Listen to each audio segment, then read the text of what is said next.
Hello everyone आशा करो तुम्हारा ভালে আছা। আজি আমি এই ভিডিওটোত কম্পিটিটিভ এক্সামৰ বাবে মেথছৰ এটা ইম্পৰ্টেন্ট টপিক বদমাছ ৰুলৰ ওপৰত আলোচনা কৰিম। যদি ভিডিওটো চাই ভাল লাগে তেন্তে লাইক কৰি দিবা আৰু কমেন্ট সেকশনত কমেন্ট কৰি জনাবা, লগতে ভিডিওটো তোমালোকৰ বন্ধু-বান্ধৱীলৈকে শ্বেয়াৰ কৰি দিবা। বদমাছ ৰুলৰ ওপৰত কম্পিটিটিভ এক্সামত বহুতো কুৱেশ্যন আহে, গতিকে এই ভিডিওটো কম্পিটিটিভ এক্সাম যিসকল ছাত্ৰ-ছাত্ৰীয়ে প্ৰিপাৰেচন কৰি আছে তেওঁলোকৰ বাবে এই ভিডিওটো অতি গুৰুত্বপূৰ্ণ হয়, গতিকে মনোযোগেৰে চাই থাকিবা। এতিয়া চোৱা ইয়াতে কি দিয়া আছে, বদমাছ is a rule that tells us the correct order to solve mathematical expression. বদমাছ মানে কি হয়? বদমাছ হৈছে গণিতৰ এক নিয়ম যিয়ে গণনা কৰাৰ সঠিক কি দেখুৱায়, ক্ৰম দেখুৱায়। কেনেদৰে গণনা কৰিব লাগে তাৰ যেটো ক্ৰম হয় সেই ক্ৰমটো কি কৰে বদমাছ ৰুলে দেখুৱায়। বি মানে কি হয়? বদমাছৰ বিয়ে কি বুজায়? বিয়ে বুজায় ব্ৰেকেট। মানে ফাৰ্স্ট টাইম কি কৰিব লাগিব আমি, নিউমাৰিকেল এটা যদিহে আমাক দিয়া থাকে সেই নিউমাৰিকেলটো ফাৰ্স্ট টাইম আমি ব্ৰেকেটৰ কাম কৰিব লাগিব। তাৰপিছত কি আছে ও, ওয়ে কি বুজায়? অৰ্ডাৰ। তাৰপিছত যদিহে আমি নিউমাৰিকেলটো অৰ্ডাৰ কিছুমান পাওঁ, অৰ্ডাৰ মিন্স পাৱাৰ হওক, স্কুৱেৰ হওক, কিউব হওক, যেতিয়া আমি পাৱাৰ পাওঁ, অৰ্ডাৰ পাওঁ, তেতিয়া আমি নিউমাৰিকেলটোৰ অৰ্ডাৰ বিলাক কি কৰিব লাগিব? ফাৰ্স্ট টাইম কৰিব লাগিব। তাৰপিছত কি আছে ডি, ডি মানে হয় ডিভিজন। এটা নিউমাৰিকেলত ব্ৰেকেট, অৰ্ডাৰ এইবিলাক কৰাৰ পিছত ডিভিজন থাকিলে ডিভিজনটো কৰিব লাগিব। তাৰপিছত এম মানে হ'ল মাল্টিপ্লিকেশ্যন, পূৰণ কৰিব লাগিব। তাৰপিছত আছে এ মানে হ'ল এডিশন, প্লাস কৰিব লাগিব। তাৰপিছত আছে এছ মানে কি হয়? সাবট্ৰেকশন, মাইনাস কৰিব লাগিব। বুজি পাইছা? বদমাছ ৰুল যেতিয়া প্ৰয়োগ কৰিবা তেতিয়া মনত ৰাখিবা প্ৰথমতে ব্ৰেকেটৰ কাম, তাৰপিছত অৰ্ডাৰৰ কাম, পাৱাৰ হওক, স্কুৱেৰ হওক বা কিউব, তাৰপিছত ডিভিজন হৰণৰ কাম, তাৰপিছত মাল্টিপ্লিকেশ্যন পূৰণৰ কাম, তাৰপিছত কি হ'ব? এডিশন প্লাস যোগৰ কাম, তাৰপিছত এছ মানে হ'ল সাবট্ৰেকশন মাইনাস বিয়োগৰ কাম। এইটো মনত ৰাখিবা। তাৰপিছত চোৱা important rules, solve bracket first, then solve powers if any যদিহে পাৱাৰ থাকে, next do division and multiplication from left to right, next যেতিয়া নিউমাৰিকেল এটা ডিভিজন আৰু মাল্টিপ্লিকেশ্যন থাকে তেতিয়া লেফটৰ পৰা ৰাইটলৈকে কি কৰিব লাগে? একেলগে সলভ কৰি যাব লাগে। নেক্সট আছে 4 নম্বৰটো আছে finally do addition and subtraction from left to right. তাৰপিছত কি কৰিব লাগে? সেই ৰাশিটোৰ লেফটৰ পৰা ৰাইটলৈকে এডিশন আৰু সাবট্ৰেকশন থাকিলে কৰিব লাগে। চোৱা ইয়াতে দিয়া আছে প্ৰথমতে বন্ধনীৰ ভিতৰৰ গণনা কৰিবা, তাৰপিছত কি কৰিবা? যদি ঘাত থাকে, পাৱাৰ থাকে সেইটো কৰিবা, তাৰপিছত ভাগ আৰু গুণ মানে হৰণ আৰু পূৰণ বাওঁফালৰ পৰা সোঁফাললৈ কৰিব লাগে। তাৰপিছত 4 নম্বৰত কি কৈছে? শেষত যোগ আৰু বিয়োগ বাওঁফালৰ পৰা সোঁফাললৈ কৰিব লাগে। এইখিনি নিয়ম মনত ৰাখিবা। বদমাছ ৰুলৰ নিয়ম কেইটা ইম্পৰ্টেন্ট হয়। এতিয়া চোৱা কুৱেশ্যন, আমি কিছুমান কুৱেশ্যন সমাধান কৰিম। ইয়াতে দিয়া আছে যে ফাইন্ড দি ভ্যালু অফ 8 + 2 * 3। 8 + 2 * 3 মানটো কিমান হয় সুধিছে। অপশন এ দিছে 30, অপশন বি দিয়া আছে 14, অপশন সি দিয়া আছে 24 আৰু অপশন ডি দিয়া আছে 10। ইয়াৰ কোনটো অপশন শুদ্ধ হ'ব? চোৱা ইয়াতে আমাক কি দিয়া আছে? 8 + 2 * 3। বদমাছ ৰুল মতে প্ৰথমতে কিহৰ কাম কৰিব লাগিব? ব্ৰেকেট, তাৰপিছত অৰ্ডাৰ, তাৰপিছত কি হয়? পূৰণ হৰণ, হৰণ তাৰপিছত পূৰণ, তাৰপিছত যোগ, তাৰপিছত বিয়োগ। এই যেটো আমাক ৰাশি দিয়া আছে, নিউমাৰিকেল এক্সপ্ৰেশন দিয়া আছে, ম্যাথমেটিক্যাল এক্সপ্ৰেশন দিয়া আছে, এই ম্যাথমেটিক্যাল এক্সপ্ৰেশনটোত তোমালোকে চোৱা ইয়াতে কি কি আছে? যোগ আৰু পূৰণ আছে। যোগ আৰু পূৰণ থাকিলে ইয়াৰ ফাৰ্স্ট টাইম কোনটো কৰিব লাগিব? যোগৰ আগত কি কৰিব লাগিব? পূৰণটো কৰিব লাগিব। গতিকে এই প্লাস চিহ্নটো থাকি যাব, বাওঁফালৰ পৰা কি কৰিব লাগে? সোঁফাললৈকে কৰি যাব লাগে। গতিকে এইফালৰ পৰা আমি সলিউশন কৰি যাব লাগিব। আৰু কি কৈছে? প্ৰথমতে পূৰণ কৰিব লাগিব। পূৰণ কৰিব লাগিলে কাৰ কাৰ মাজত পূৰণ আছে? 2 আৰু 3 ৰ মাজত, অৰ্থাৎ 2 * 3 কিমান হ'ব? 6। তাৰপিছত চোৱা 8 + 6, এবাৰ কি আছে? প্লাস আছে, এটাই আছে, গতিকে এবাৰ প্লাস কৰিব লাগিব। 8 + 6 কিমান হ'ব? 8 plus 6 14 গতিকে এই যেটো আমাক ম্যাথমেটিক্যাল এক্সপ্রেশন দিয়া আছে যেটো আমাক ৰাশি দিয়া আছে সেই ৰাশিটো সৰল কৰিলে তাৰ মানটো কিমান হয় 14 14 কোনটো অপচনত আছে অপচন বি আছে এই কোৱেশ্চনটোৰ বাবে শুদ্ধ উত্তৰ হৈছে অপচন বি তোমালোকে মনত ৰাখিবা বদমাছ ৰুল মতে প্ৰথমতে কি কৰিব লাগিব ব্ৰেকেটৰ কাম কৰিব লাগিব যদিহে আমাক দিয়া থকা ম্যাথমেটিক্যাল এক্সপ্ৰেশনটোত যেটো আমাক ৰাশি দিয়া লাগিব সেই ৰাশিটোত যদি ব্ৰেকেট আছে তেতিয়া ফাৰ্স্ট টাইম ব্ৰেকেটৰ কাম কৰিব লাগিব আৰু যদি অৰ্ডাৰ আছে মানে পাৱাৰ আছে স্কয়াৰ কিউব এইবিলাক যদি আছে তেতিয়া আমি তাৰ কামটো কৰিব লাগিব তাৰ পিছত আমি হৰণৰ কাম কৰিব লাগিব ডিভিজনৰ কাম তাৰ পিছত আমি কি কৰিব লাগিব পূৰণৰ কাম মাল্টিপ্লিকেশন আৰু তাৰ পিছত আমি কি কৰিব লাগিব যোগ তাৰ পিছত বিয়োগ কি থাকে চাই লবা ইয়াতে যোগ আৰু পূৰণ আছে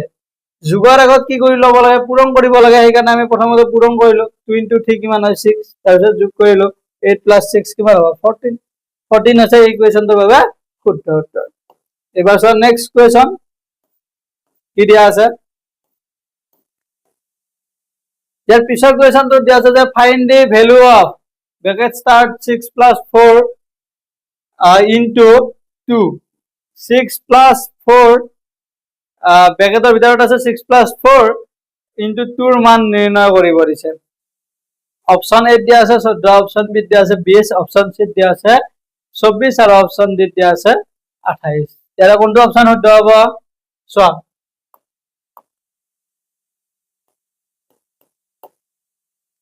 কি দিয়া আছে ব্ৰ্যাকেটৰ ভিতৰত দিয়া আছে 6 plus 4 into 2 এটো দিয়া আছে যেতিয়া এটা ম্যাথমেটিক্যাল এক্সপ্রেশন বা এটা ৰাশিত ব্ৰ্যাকেট থাকে তেতিয়া আমি কি কৰিব লাগে ব্ৰ্যাকেটৰ কাম ফাৰ্স্ট টাইম কৰিব লাগে গতিকে ব্ৰ্যাকেটৰ ভিতৰত আমি যেটো আছে সেইটো ফাৰ্স্ট টাইম কৰিব লাগিব ব্ৰ্যাকেটৰ ভিতৰত কি আছে 6 plus 4 আছে গতিকে 6 plus 4 মানে কিমান হয় 6 plus 4 মানে হল 10 তাৰপিছত কি আছে ইনটু 2 এতিয়া চোৱা ইয়াত কি আছে ইয়াত অকল পূৰণে আছে গতিকে পূৰণ কৰি দিয়া 10 into 2 কিমান হ'ব 20 10 into 2 কিমান 20 গতিকে ইয়াৰ যেটো ৰিজাল্ট আমাক যেটো আমাক কোৱেশ্চনটো যেটো ম্যাথমেটিক্যাল এক্সপ্ৰেশন যেটো ৰাশি দিয়া আছিল সেই ৰাশিটো সৰল কৰিলে आंसर কিমান পাম আমি 20 20 কোনটো অপচনত আছে অপচন বি আছে গতিকে এই কোৱেশ্চনটোৰ বাবে শুদ্ধ উত্তৰ কি হ'ব অপচন বি হ'ব শুদ্ধ উত্তৰ এবাৰ চোৱা নেক্সট কোৱেশ্চন কি দিয়া আছে ইয়াৰ পিছৰ কোৱেশ্চনটো দিয়া আছে যে find the value of 18 divided by 3 plus 5 কি দিয়া আছে 18 divided by 3 plus 5 ৰ মানটো নিৰ্ণয় কৰিব দিছে অপচন এ দিছে 11 অপচন বি দিয়া আছে 9 অপচন সি দিয়া আছে 8 অপচন ডি দিয়া আছে 6 ইয়াৰে কোনটো অপচন শুদ্ধ হ'ব সো ইয়াৰে কোনটো অপচন শুদ্ধ হ'ব ৰাশিটো দিয়া আছে 18 divided হৰণ 3 plus 5 এই যেটা আমাক কোৱেশ্চন দিয়া আছে এই কোৱেশ্চনটোত চোৱা এই ৰাশিটোত কি কি চিন আছে ইয়াতে আছে হৰণ আৰু যোগ হৰণ চিন আৰু কি আছে যোগ আছে যেতিয়া এটা ৰাশিত হৰণ চিন থাকে যোগ চিন থাকে বিয়োগ থাকে তেতিয়া ফাৰ্স্ট কাম কাৰ কৰিব লাগিব হৰণ আৰু যোগ থাকিলে বদমাছ ৰুল মতে ফাৰ্স্ট কাক কৰিব লাগিব হৰণটো কৰিব লাগিব তাৰ পিছত কি কৰিব লাগিব যোগ কৰিব লাগিব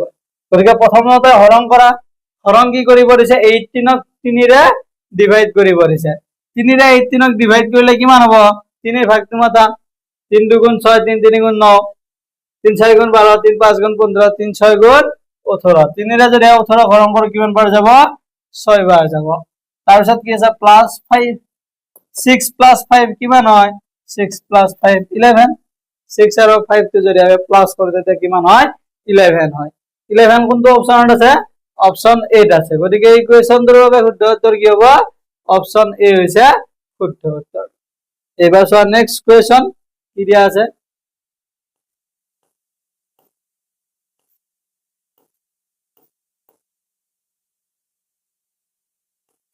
5 নম্বৰ কোৱেশ্চনটো দিয়া আছে যে find the value of 20 minus 4 into 3 20 minus 4 into 3 ৰ মানটো কিমান হয় নিৰ্ণয় কৰিব দিছে অপচন এ দিছে 48 অপচন বি দিয়া আছে 8 অপচন সি দিয়া আছে 16 অপচন ডি দিয়া আছে 12 ইয়াৰ কোনটো অপচন শুদ্ধ হ'ব চোৱা ইয়াৰ কোনটো অপচন শুদ্ধ হ'ব প্ৰথমতে ৰাশিটো লিখি লোৱা কি দিয়া আছে 20 - 4 × 3 এই যেটো আমাক ম্যাথমেটিক্যাল এক্সপ্ৰেশন দিয়া আছে ৰাশি দিয়া আছে এই ৰাশিটোত কি চিন আছে বিয়োগ আৰু পূৰণ আছে বিয়োগ আৰু পূৰণ চিন থাকিলে বদমাছ ৰুল মতে প্ৰথমতে আমি কোনটো কৰিব লাগিব পূৰণটো কৰিব লাগিব গতিকে প্ৰথমতে পূৰণটো কৰা এটো কি হ'ব 20 মাইনাস পূৰণ কাৰ মাজত আছে 4 আৰু 3 গতিকে 4 3 গুণ কিমান হ'ব 12 তাৰ পিছত কি আছে বিয়োগ 20 - 12 20 ৰ পৰা যদি 12 টো মাইনাস কৰো তেতিয়া কিমান থাকিব 8 থাকিব এনসাৰ কিমান হ'ব 8 হ'ব আমাক এই কোৱেশ্চনটোত যেটো ৰাশি দিয়া আছিল সেই ৰাশিটো যদি আমি সমাধান কৰো সমাধান কৰিলে এনসার কিমান পাম 8 পাম এই কোনটো অপচনত আছে অপচন বি ত আছে গতিকে এই কোৱেশ্চনটোৰ বাবে শুদ্ধ উত্তৰ কি হ'ব অপচন বি হৈছে শুদ্ধ উত্তৰ এবাৰ চোৱা নেক্সট কোৱেশ্চন ইয়াৰ পিছৰ কোৱেশ্চনটো দিয়া আছে যে find the value of bracket star 12 - 4 bracket n divided by 2 কি দিয়া আছে 12 - 4 টো ব্ৰেকেটৰ ভিতৰত দিয়া আছে আৰু ডিভাইডেড বাই 2 দিয়া আছে এই যেটো ৰাশি দিয়া আছে এই ৰাশিটো সমাধান কৰিলে ইয়াৰ মানটো কিমান হয় সুধিছে অপচন এ দিছে 2 অপচন বি দিয়া আছে 4 অপচন সি দিয়া আছে 6 অপচন ডি দিয়া আছে 8 ইয়াৰে কোনটো অপচন শুদ্ধ হ'ব চোৱা আমাক কি দিয়া আছে ৰাশিটো 12 - 4 divided by 2 ইয়াতে কি আছে ইয়াতে ব্ৰেকেট আছে বিয়োগ আছে আৰু হৰণ আছে যেতিয়া এটা ৰাশিত ব্ৰেকেট বিয়োগ আৰু হৰণ থাকিব তেতিয়া ফাৰ্স্ট টাইম আমি কাক কৰিব লাগিব বদমাছ ৰুল মতে প্ৰথমতে আমি ব্ৰেকেটৰ কাম কৰিব লাগিব তাৰ পিছত আমি হৰণৰ কাম কৰিব লাগিব তাৰ পিছত আমি কি কৰিব পাৰিম বাকি যি থাকে কৰিব পাৰিম চোৱা ব্ৰেকেটৰ কাম কৰিব লাগিলে ভিতৰত কি আছে প্ৰথমতে আমি কাৰ কাম কৰিব লাগিব ব্ৰেকেট মানে ব্ৰেকেটটোৰ ভিতৰত যেটো অপাৰেচন আছে যেটো হৰণ বা যোগ বা বিয়োগ কৰিব দিছে হেতু প্ৰথমতে কৰিব লাগিব ব্ৰেকেটৰ ভিতৰত কি আছে 12 - 4 12 - 4 হলে কিমান হ'ব 12 ৰ পৰা 4 মাইনাস কৰিলে 8 প্ৰথমতে ব্ৰেকেটৰ যেতিয়া এটা ম্যাথমেটিক্যাল এক্সপ্ৰেশনত ব্ৰেকেট দিয়া থাকিব তেতিয়া জানিবা যে ব্ৰেকেটৰ ভিতৰত যেটো আছে সেইটো আগতে কৰিব লাগে এটো মনত ৰাখিবা ব্ৰেকেটৰ ভিতৰত যি থাকে সেইটো ফাৰ্স্ট টাইম তাৰ পিছত থাকিব পাৱাৰৰ কাম তাৰ পিছত হৰণ তাৰ পিছত পূৰণ তাৰ পিছত যোগ তাৰ পিছত বিয়োগ ইয়াতে সব ইয়াতে কি আছে 12 - 4 টো ব্ৰেকেটৰ ভিতৰত আছে গতিকে ইয়াৰ কাম আমি ফাৰ্স্ট টাইম কৰিব লাগিব 12 ৰ পৰা 4 টো মাইনাস কৰিলে কিমান থাকিল 8 divided by 2 8 divided by 2 হলে কি হ'ব 2 ৰে 8 হৰণ কৰিলে কিমান পাই যাব 2 2 গুণ 4 2 3 গুণ 6 2 4 গুণ কিমান 8 গতিকে 2 ৰে যদি 8 হৰণ কৰো কিমান বাৰ যাব 4 বাৰ যাব 2 ৰে 8 হৰণ কৰিলে কিমান বাৰ যায় 4 বাৰ যায় আমাক এই কোৱেশ্চনটোত যেটো ম্যাথমেটিক্যাল এক্সপ্ৰেশন ৰাখি দিয়া আছিল সেই ৰাখিটো সমাধান কৰিলে এনসার কিমান পাম 4 পাম 4 কোনটো অপচনত আছে অপচন বি ত আছে গতিকে এই কোৱেশ্চনটোৰ বাবে শুদ্ধ উত্তৰ হৈছে অপচন বি এবাৰ চোৱা নেক্সট কোৱেশ্চন কি দিয়া আছে ইয়াৰ পিছৰ কোৱেশ্চনটো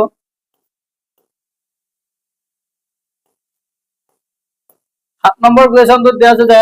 find the value of 15 + 12 divided by 3 15 + 12 divided by 3 ৰ মানটো কিমান হয় নিৰ্ণয় কৰিব দিছে অপচন এ দিয়া আছে 9 অপচন বি দিয়া আছে 19 অপচন সি দিয়া আছে 27 অপচন ডি দিয়া আছে 11 ইয়াৰে কোনটো অপচন শুদ্ধ হ'ব চোৱা এই ৰাশিটোত কি দিয়া আছে আগতে চাই লোৱা ইয়াতে দিয়া আছে যে 15 + 12 divided by 3 এটো দিয়া আছে এই যেটো আমাৰ এক্সপ্ৰেশন দিয়া আছে ৰাশি দিয়া আছে ইয়াতে কি চিন আছে প্লাস আৰু হৰণৰ চিন আছে যোগ আৰু হৰণৰ চিন আছে গতিকে আমি প্ৰথমতে কাৰ কাম কৰিব লাগিব বদমাছ ৰুল মতে প্ৰথমতে আমি হৰণটো কৰিব লাগিব গতিকে এটো প্লাসটো ৰাখি থোৱা হৰণটো কাৰ মাজত আছে 12 আৰু 3 অৰ্থাৎ 12 divided by 3 আছে 12 divided by 3 কৰিলে आंसर কিমান হ'ব 3 ৰে যদি আমি 12 হৰণ কৰো কিমান পাই যাব 3 এর ভাগটো মাতা 3 2 গুণ 6 3 3 গুণ 9 3 4 গুণ কিমান 12 গতিকে 3 ৰে 12 হৰণ কৰিলে কিমান বাৰ যাব 4 বাৰ যাব 15 + 4 কৰিলে কিমান হ'ব 15 + 4 কৰিলে হ'ব 19 গতিকে এই যেটো আমাক কোৱেশ্যনত ৰাখি দিয়া আছিল সেই ৰাখিটো সৰল কৰিলে आंसर কিমান পাম 19 পাম 19 কোনটো অপচনত আছে অপচন বি ত আছে গতিকে এই কোৱেশ্যনটোৰ বাবে শুদ্ধ উত্তৰ হৈছে অপচন বি এবাৰ চোৱা নেক্সট কোৱেশ্যন কি দিয়া আছে ইয়াৰ পিছৰ কোৱেশ্যনটো দিয়া আছে যে find the value of 7 into 2 plus 5 7 into 2 plus 5 ৰ মানটো কিমান হয় নিৰ্ণয় কৰিব লাগে এটা অপচন এ দিয়া আছে 19 অপচন বি দিয়া আছে 24 অপচন সি দিয়া আছে 17 অপচন ডি দিয়া আছে 14 ইয়াৰ কোনটো অপচন শুদ্ধ হ'ব সো আমাক ৰাখিটো দিয়া আছে 7 into 2 plus 5 এই যেটো ৰাখি দিয়া আছে এই ৰাখিটোত চোৱা কি আছে পূৰণ আৰু যোগ আছে গতিকে যেতিয়া এটা ৰাখিত পূৰণ আৰু যোগ থাকিব তেতিয়া কাৰ কাম প্ৰথমতে কৰিব লাগিব পূৰণৰ কাম প্ৰথমতে কৰিব লাগিব গতিকে পূৰণৰ কামটো কৰা 7 into 2 কিমান হ'ব 14 plus 5 এতিয়া আমি কি কৰিব লাগিব 14 plus 5 14 plus 5 কৰিলে কিমান হয় 14 plus 5 19 গতিকে এই যেটো আমাক ৰাখি দিয়া আছিল এই ৰাখিটো সমাধান কৰিলে आंसर কিমান পাম 19 পাম 19 কোনটো অপচনত আছে অপচন এ আছে গতিকে এই কোৱেশ্যনটোৰ বাবে শুদ্ধ উত্তৰ হৈছে অপচন এ এবাৰ চোৱা নেক্সট কোৱেশ্যন কি দিয়া আছে ইয়াৰ পিছৰ কোৱেশ্যনটো দিয়া আছে যে find the value of bracket start 9 plus 3 bracket n divided by 4 ব্ৰ্যাকেটৰ ভিতৰত দিয়া আছে যে 9 plus 3 আৰু দিয়া আছে হৰণ 4 ইয়াৰ মানটো কিমান হয় নিৰ্ণয় কৰিব দিছে অপচন এ দিছে 2 অপচন বি দিয়া আছে 3 অপচন সি দিয়া আছে 4 আৰু অপচন ডি দিয়া আছে 5 ইয়াৰ কোনটো অপচন শুদ্ধ হ'ব চোৱা আমাক ৰাখিটো দিয়া আছে 9 plus 3 divided by 4 9 plus 3 মানে কি হয় 9 plus চোৱা এই ৰাখিটোত আমাক প্ৰথমতে কি দিয়া আছে চোৱা ব্ৰ্যাকেট আৰু কি আছে হৰণ আছে ব্ৰ্যাকেট আৰু কি আছে হৰণ আছে গতিকে আমি প্ৰথমতে কি কৰিব লাগিব ব্ৰ্যাকেটৰ কাম কৰিব লাগিব তাৰ পিছত হৰণ কৰিব লাগিব ব্ৰ্যাকেটৰ কাম কৰিব লাগিলে ব্ৰ্যাকেটৰ ভিতৰত কি আছে 9 plus 3 গতিকে 9 plus 3 কিমান হয় লিখা 9 plus 3 মানে হৈছে 12 divided by 4 এটা ইয়াত কি আছে 12 divided by 4 আছে 4 ৰে 12 হৰণ কৰিব লাগে 4 ৰে 12 হৰণ কৰিলে কিমান বাৰ যায় চোৱা 4 দুগুণ কিমান হয় 8 4 3 গুণ কিমান হয় 12 4 ৰে যদি আমি 12 হৰণ কৰো কিমান বাৰ যাব 3 বাৰ যাব 3 তো কোনটো অপচনত আছে অপচন বি ত আছে গতিকে এই কোৱেশ্যনটোৰ বাবে শুদ্ধ উত্তৰ কি হ'ব অপচন বি হ'ব শুদ্ধ উত্তৰ এবাৰ চোৱা নেক্সট কোৱেশ্যন ইয়াৰ পিছৰ কোৱেশ্যনটো দিয়া আছে যে find the value of 25 minus 5 into 2 কি দি আছে 25 minus 5 into 2 মানটো কিমান হয় নিৰ্ণয় কৰিব লাগে অপচন এ দিয়া আছে 40 অপচন বি দিয়া আছে 20 অপচন সি দিয়া আছে 15 আৰু অপচন ডি দিয়া আছে 10 ইয়াৰ কোনটো অপচন শুদ্ধ হ'ব চোৱা আমাক ৰাখিটো কি দিয়া আছে 25 minus 5 into 2 এই যেটা আমাক ৰাখি দিয়া আছে এই ৰাখিটোত চোৱা কি চিন আছে বিয়োগ আৰু পূৰণ আছে গতিকে আমি প্ৰথমতে কাৰ কাম কৰিব লাগিব পূৰণৰ কাম কৰিব লাগিব তাৰ পিছত কি কৰিব লাগিব বিয়োগ কৰিব লাগিব গতিকে প্ৰথমতে পূৰণটো কৰা 25 minus 5 into 2 কিমান 10 25 ৰ পৰা 10 মাইনাস কৰিলে কিমান হ'ব आंसर 15 গতিকে আমাক এই কোৱেশ্যনটোত যেটো ৰাখি দিয়া আছিল সেই ৰাখিটো যদি আমি সৰল কৰিলে आंसर কিমান পাম 15 পাম 15 কোনটো অপচনত আছে অপচন সি ত আছে এই কোৱেশ্যনটোৰ বাবে শুদ্ধ উত্তৰ হৈছে অপচন সি আশা কৰো তোমালোকে ভিডিওটো চাই বুজি পাইছা আৰু যদি ভিডিওটো চাই ভাল লাগিছে তেন্তে লাইক কৰি দিবা আৰু কমেন্ট সেকশনত কমেন্ট কৰি জনাবা তোমালোকৰ যদি কিবা ডাউট থাকে কমেন্ট সেকশনত জনাই দিবা আমি সেই ডাউট বিলাক ক্লিয়াৰ কৰিবলৈ চেষ্টা কৰিম লগতে যি সকল ছাত্ৰ ছাত্ৰী অনলাইনত আমাৰ লগত ক্লাস কৰিম বুলি ভাবি আছে আমাৰ এপত ক্লাস কৰিম বুলি ভাবি আছে আমাৰ এপটোৰ লিংক এই ভিডিওটোৰ কমেন্ট সেকশন আৰু ডেসক্ৰিপচনত দিয়া আছে তোমালোকে তাত গৈ ক্লিক কৰিলে প্লে ষ্টৰৰ পৰা এপটো ডাউনলোড কৰি ল'ব পাৰিবা লগতে যিসকলে এডিআৰিৰ বাবে প্ৰিপাৰেচন কৰি আছে তেওঁলোকৰ বাবে আমাৰ এপৰ ক্লাস চলি আছে এপটোৰ লিংক এই ভিডিওটোৰ কমেন্ট সেকশনত আছে দিয়া তাৰ পৰা তোমালোকে প্লে ষ্টৰৰ পৰা এপটো ডাউনলোড কৰি ল'ব পাৰিবা এতিয়া চোৱা নেক্সট কোৱেশ্যন কি দিয়া আছে ইয়াৰ পিছৰ কোৱেশ্যনটো দিয়া আছে যে ফাইন্ড দি ভ্যালু অফ ব্ৰ্যাকেটৰ ভিতৰত দিয়া আছে 16 divided by 4 plus 6 16 divided by 4 টো ব্ৰেকেটৰ ভিতৰত দিয়া আছে +6 ৰ মানটো সুধিছে আমাক এই কোৱেশ্চনটোত যেটো ৰাখি দিয়া আছে এই ৰাখিটো সমাধান কৰিলে ইয়াৰ ভ্যালুটো কি হয় সুধিছে অপচন এ দিয়া আছে 8 অপচন বি দিয়া আছে 10 অপচন সি দিয়া আছে 12 অপচন ডি দিয়া আছে 14 ইয়াৰে কোনটো অপচন শুদ্ধ হয় তোমালোকে কমেন্ট সেকশনত গৈ কমেন্ট কৰি জনাবা